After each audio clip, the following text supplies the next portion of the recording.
ನಾನು ಇವತ್ತು ಸರ್ ಹೇಳಿದೆ, ಸರ್ ಇವತ್ತು ಒಂದಿನ ಬರೋಕ್ಕಲ್ಲ, ನಮ್ಮದೇ ಒಂದು ಸಿನಿಮಾದ ಕೆಲಸ ಇದೆ ಅಂತ. ಅಲ್ಲೊಂದು 20 ನಿಮಿಷ ಟೈಮ್ ಇದೆ ಅಂದರು. ಅದಕ್ಕೆ ಸರಿ ಅಥರ್ವ ಸರ್ ವಿಶ್ ಮಾಡೋಣ ಅಂತ ಬಂದೆ. ವಿಲ್ಲನ್ ಯಾವಾಗಲೂ ಲೇಟ್ ಎಂಟ್ರಿನೇ ಅಲ್ವಾ? ಇಲ್ಲ ಅಣ್ಣ ಕೇಳಿ, ಪ್ರವೀಣ್ ಸರ್ ಕೇಳಿ, 5 ಗಂಟೆಗೆ ಇದ್ದೆ, 5 ಗಂಟೆಗೆ ಹೇಳಿದ್ರು, ಅಲ್ಲಿ ಟೈಮ್ ಅವ್ರದ್ದು ಏನೋ ಇದೆ ಅಂದರು. ಸರಿ ಅಥರ್ವ ಸರ್ಗೆ ಬಂದೆ. ಇಲ್ಲಿ ಬಂದು ತುಂಬ ಖುಷಿ ಆಯಿತು. ಒಂದು ಇಲ್ಲಿರೋರೆಲ್ಲ ನನ್ನ ಗುರುಗಳೇ, ಎಲ್ಲ ನನ್ನ ಅನ್ನದಾತ್ರೆ. ಬಿಕಾಸ್ ಸರ್ದು 2 ಸಿನಿಮಾ ಮಾಡಿದ್ದೀನಿ, ಪವನ್ ಸರ್ದು 2 ಸಿನಿಮಾ ಮಾಡಿದ್ದೀನಿ, ಚೇತನ್ ಸರ್ ಜೊತೆ ಬಹದ್ದೂರ್ ಮಾಡಿದ್ದೀನಿ, ನಾಗರಾಜು ಶರ್ಮಾ ಸರ್ ಜೊತೆ ಕೆಲಸ ಮಾಡಿದ್ದೀನಿ, ನಮ್ಮ 2 ಸಿನಿಮಾಗೆ ಹಾಡು ಬರ್ದಿದ್ದಾರೆ, AJ ಸರ್ ಜೊತೆ ಕೆಲಸ ಮಾಡಿದ್ದೀನಿ. ಆಮೇಲೆ ಒಂದು ಖುಷಿ, ಈಗ ನಮ್ಮ ಬಂದ ತಕ್ಷಣ ಕಾಕ್ರೋಚ್ ಬೇಗ ಬಾ ಅಂದರು. ಆ ಸಂಪೂರ್ಣ ಅಧಿಕಾರ ನಿಮಗೆ ಸರ್, ನೆನಪಿದೆ ಸರ್.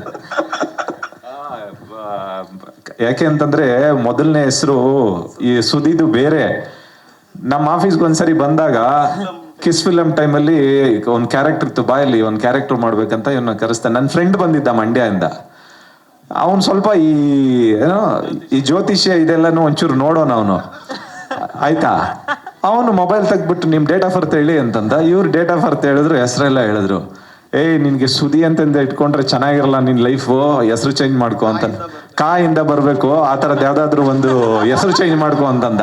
ನೆಕ್ಸ್ಟ್ ಕಟ್ ಮಾಡಿದ್ರೆ ಇವನ್ನೆಲ್ಲೋ ಸಿಕ್ಬಿಟ್ಟು, ಅಣ್ಣ ಅವ್ನು ಯಾವ ಬಾಯಲ್ಲಿ ಹೇಳೋದ್ನೋ ಗೊತ್ತಿಲ್ಲ, ಸೂರಿ ಸರ್ ಕಾಕ್ರೋಚ್ ಅಂತ ಹೆಸರು ಇಟ್ಬಿಟ್ರು, ನನ್ನ ಲೈಫೇ ಚೇಂಜ್ ಆಗೋಯ್ತು ಅಂತ. ಖಂಡಿತ ನಿಜ ಸರ್, ಹೌದು. ಅದು ಅವರು ಸ್ನೇಹಿತರು ಹೇಳಿದ್ರು, ಸದ್ಯಕ್ಕೆ ಅವರು ಕೈ ನೋಡೇ ಹೇಳಿದ್ರು.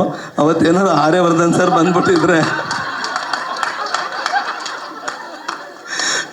ನಾನು ಸುಮ್ಮನೆ ಕೂತಿದ್ದೆ. ಸರ್ದು ಮೀಟಿಂಗ್ ಇತ್ತು, ಮಾತಾಡ್ತಿದ್ರು, ಅವರು ಕೂತಿದ್ರು. ಹಂಗಾಗಿ ಸುಮ್ಮನೆ ನೀನು ಕೈ ತೋರ್ಸಪ್ಪ ಅಂತಂದ್ರು.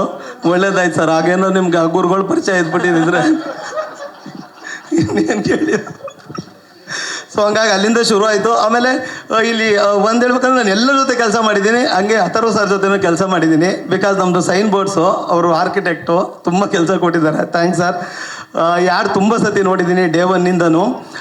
ಅಥರ್ವ ಸರ್ ನಾನು ಹಂಗೂ ಕೇಳಿದ್ದೆ, ಈಗ ನಂಗೆ ತುಂಬ ಸಾಹಿತ್ಯದ ಬಗ್ಗೆ ಅಷ್ಟೆಲ್ಲ ಗೊತ್ತಿಲ್ಲ, ಎಲ್ಲನೂ ಚೇತನ್ ಸರು, ಅರ್ಜುನ್ ಸರ್ ಎಲ್ಲ ಹೇಳಿದ್ರು.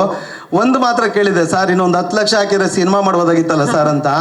ಇಲ್ಲ ಸರ್, ಹಂಗೆ ಹೆಂಗೋ ಏನೋ ಎಲ್ಲದಕ್ಕೂ ಕಾಂಪ್ರಮೈಸ್ ಆಗಿ ಹಂಗೆ ನನಗೆ ಸಿನಿಮಾ ಮಾಡೋಕ್ಕೆ ಇಷ್ಟ ಇಲ್ಲ ಸರ್, ಫುಲ್ ಕ್ವಾಲಿಟಿಲಿ ಒಂದೇ ಒಂದು ಸಾಂಗ್ ಮಾಡೋಣ ಸರ್, ನೆಕ್ಸ್ಟು ಸಿನಿಮಾನ ಇದೇ ಥರದ್ದು ಒಂದು ಒಳ್ಳೆ ಕ್ವಾಲಿಟಿಲಿ ಮಾಡ್ತೀನಿ ಅಂತಂದರು. So welcome sir.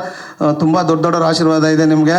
ಇವತ್ತು ಇವ್ರುಗಳಿದ್ದಕ್ಕೆ ನಾವು ಇಲ್ಲಿ ತನಕ ಬಂದು ನಿಂತಿರೋದು. ತುಂಬ ಒಳ್ಳೇದಾಗಲಿ ಅಥರ್ವ ಸರ್. Thank you.